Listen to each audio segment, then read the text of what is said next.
ជំរាបសួរលោកគ្រូនិងមិត្តរួមសិស្សទាំងអស់គ្នានាងខ្ញុំឈ្មោះខាន់សធាវិនជានិស្សិតចំនួន31ក្រុមខ្សែគុតថ្ងៃនេះនឹងឡើងមកធ្វើបទបង្ហាញអំពីប្រធានបទ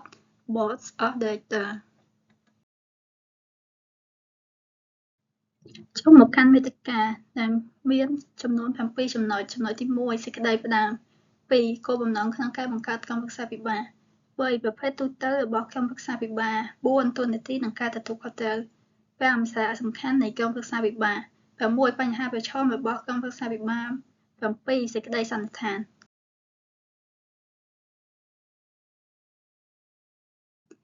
1សេចក្តីផ្ដើមក្រុមប្រឹក្សាពិបាលជាស្ថាប័នគ្រប់គ្រងដ៏សំខាន់មួយនៅក្នុងក្រុមហ៊ុនក្រុមប្រឹក្សាពិបាលជួយដឹកនាំត្រួតពិនិត្យនិងធ្វើការសម្រេចចិត្តសំខាន់ៗសម្រាប់ក្រុមហ៊ុននិយមន័យក្រុមប្រឹក្សាពិបាលគឺជាក្រុមបុគ្គលដែលត្រូវបានជ្រើសរើសតែងតាំងដោយម្ចាស់ភាគហ៊ុនដើម្បីត្រួតពិនិត្យនិងណែនាំ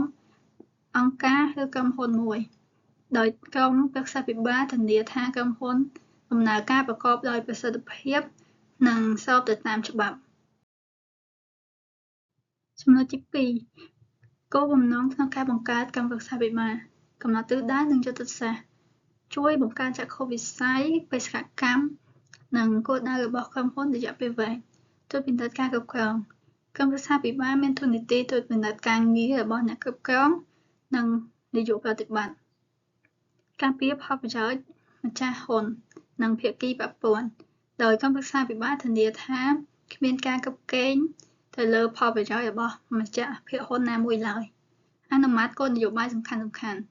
ចូលរួមផ្ដល់យោបល់និងប្រឹក្សាទៅលើ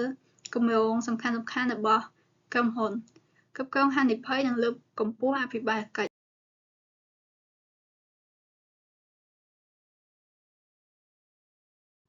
3ប្រភេទទូទៅរបស់ក្រុមប្រឹក្សាពិបាលក្រុមប្រឹក្សាពិបាលមានជាច្រើនប្រភេទអាស្រ័យទៅលើតួនាទីរចនាសម្ព័ន្ធដែលក្រុមហ៊ុនចង់បានដែលនេះគឺជាប្រភេទទូទៅរបស់ក្រុមប្រឹក្សាពិបាល1 Executive Director គឺជាផ្នែកមួយនៃការគ្រប់គ្រងរបស់ក្រុមហ៊ុនពួកគេចូលរួមជាប្រចាំក្នុងប្រតិបត្តិការប្រចាំថ្ងៃរបស់ក្រុមហ៊ុនសម្រេចចិត្តនិងផ្ដល់យោបល់ទៅលើគម្រោងធំៗដែលក្រុមហ៊ុនមាន2 Non-Executive Director គឺមិនចូលរួមក្នុងប្រតិបត្តិការប្រចាំថ្ងៃទេពួកគេផ្ដោតសំខាន់ទៅលើផលប្រយោជន៍របស់ម្ចាស់ភាគហ៊ុន3 Independent Director ជាប្រភេទពិសេសនៃនាយកមិនប្រតិបត្តិ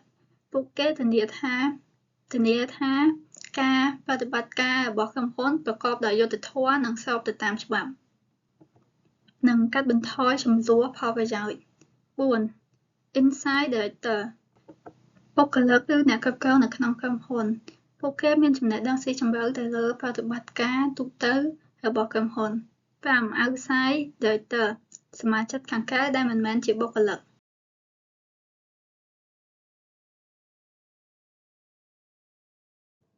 4តួនាទីនិងការទទួលខុសត្រូវបង្កើតផែនការយុទ្ធសាស្ត្រត្រួតពិនិត្យការអនុវត្តរបស់ក្រុមហ៊ុនអនុម័តថវិកានិងគម្រោងគ្រប់គ្រងហានិភ័យ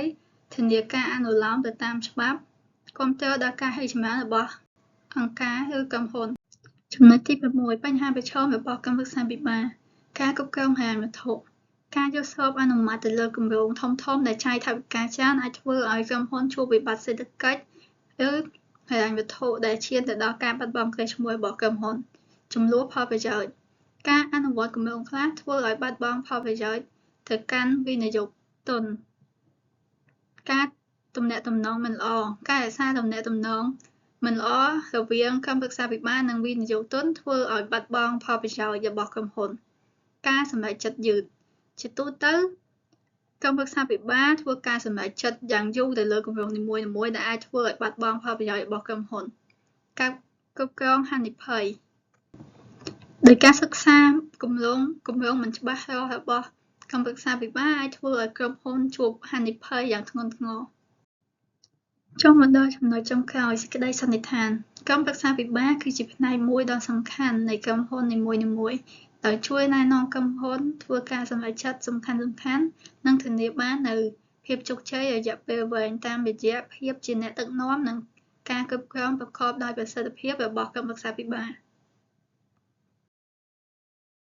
ជាចុងក្រោយនាងខ្ញុំសូមអរគុណលោកគ្រូនិងមិត្តរួមថ្នាក់ទាំងអស់គ្នាដែលបានទស្សនានឹងការធ្វើបទបង្ហាញរបស់នាងខ្ញុំសូមអរគុណ